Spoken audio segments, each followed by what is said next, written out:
dum da da dum, bum ba dum, doop ba doo, dum da da dum, bum ba dum, doop da doo. Hey everybody, welcome to the Christmas edition of Muley Reads. I am Muley and I reads. Today I'm going to read a very special book for you called Dr. Seuss's How the Grinch Stole Christmas. Yeah, and I'm going to read.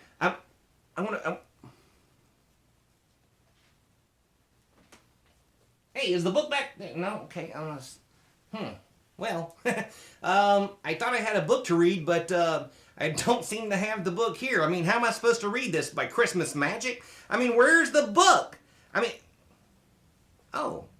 So this is the book I'm going to read, folks. How the Grinch Stole Christmas. How the Grinch Stole Christmas by Dr. Seuss. Every Who down in Whoville liked Christmas a lot. But the Grinch who lived just north of Whoville did not. The Grinch hated Christmas the whole Christmas season. Now please don't ask why, no one quite knows the reason. It could be his head wasn't screwed on just right. It could be perhaps that his shoes were too tight. But I think that the most likely reason of all may have been that his heart was 2 sizes too small. But whatever their reason, his heart or his shoes, he stood there on Christmas Eve hating the Whos, staring down from his cave with a sour Grinchy frown at the warm lighted windows below in their town. For he knew every Who down in Whoville beneath was busy now hanging a mistletoe wreath. And they're hanging their stockings, he snarled with a sneer. Tomorrow is Christmas, it's practically here. Then he growled with his Grinch fingers nervously drumming, I must find a way to stop Christmas from coming. For tomorrow, he knew, all the Who girls and boys who would wake bright and early, they'd rush for their toys, and then, oh the noise, noise. That's one thing he hated, the noise. Then the Who's young and old would sit down to a feast, and they'd feast, and they'd feast, and they'd feast. They would feast on Who pudding and rare Who roast beast, which was something the Grinch couldn't stand in the least. And then they'd do something he liked least of all. Every Who down in Whoville, the tall and the small, would stand close together with Christmas bells ringing. They'd stand hand in hand, and the Whos would start singing. They'd sing and they'd sing and they'd sing. And the more the Grinch thought of this Who Christmas sing, the more the Grinch thought, I must stop this whole thing. Why, for 53 years I put up with it now. I must stop this Christmas from coming, but how? Then he got an idea, an awful idea. The Grinch got a wonderful, awful idea. I know just what to do, the Grinch laughed in his throat, and he made a quick Santa Claus hat and coat. And he chuckled and chuckled, what a great Grinchy trick. With this coat and this hat, I look just like Saint Nick. All I need is a reindeer, the Grinch looked around, but since reindeer are scarce, there was none to be found. Did that stop the old Grinch? No, the Grinch simply said, if I can't find a reindeer, I'll make one instead. So he called his dog Max, then he took some red thread, and he tied a big horn to the top of his head. Then he loaded some bags and some old empty sacks on a ramshackle sleigh, and he hitched up old Max.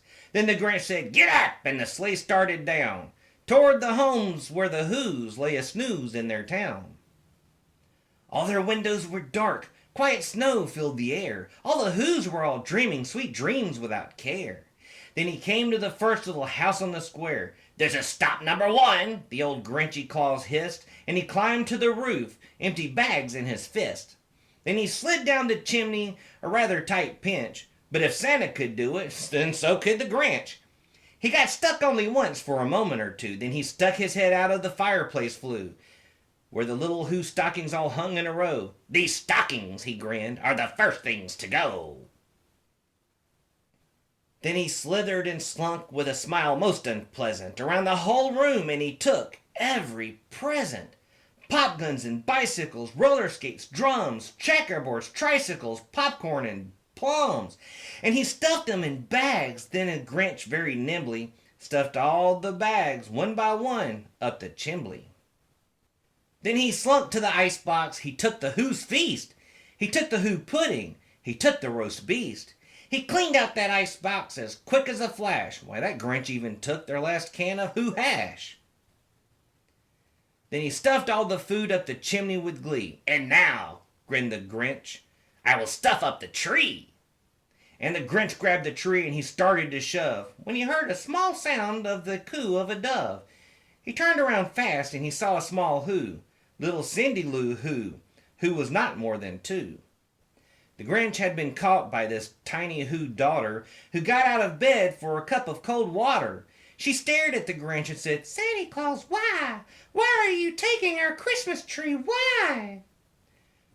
But you know, that old Grinch was so smart and so slick. He thought up a lie, and he thought it up quick. "Why, my sweet little tot," the fake Santa Claus lied, "there's a light on this tree that won't light on one side. So I'm taking it home to my workshop, my dear. I'll fix it up there, then I'll bring it back here." And his fib fooled the child, then he patted her head, and he got her a drink, and he sent her to bed. And when Cindy Lou Who went to bed with her cup, he went to the chimney and stuffed the tree up. Then the last thing he took was the log for their fire. Then he went up the chimney, himself, the old liar. On their walls he left nothing but hooks and some wire. And the one speck of food that he left in the house was a crumb that was even too small for a mouse. Then he did the same thing to the other Who's houses, leaving crumbs much too small for the other Who's mouses. It was 1/4 dawn, all the Who's still abed, all the Who's still a snooze, when he packed up his sled. Packed it up with their presents, the ribbons, the wrappings, the tags and the tinsel, the trimmings, the trappings. 3,000 feet up the side of Mount Crumpet, he rode with his load to the tip-top to dump it. "Pooh-pooh to the Who's," he was Grinchishly humming. "They're finding out now that no Christmas is coming. They're just waking up, I know just what they'll do. Their mouths will hang open a minute or two. Then the Who's down in Whoville will all cry boo-hoo."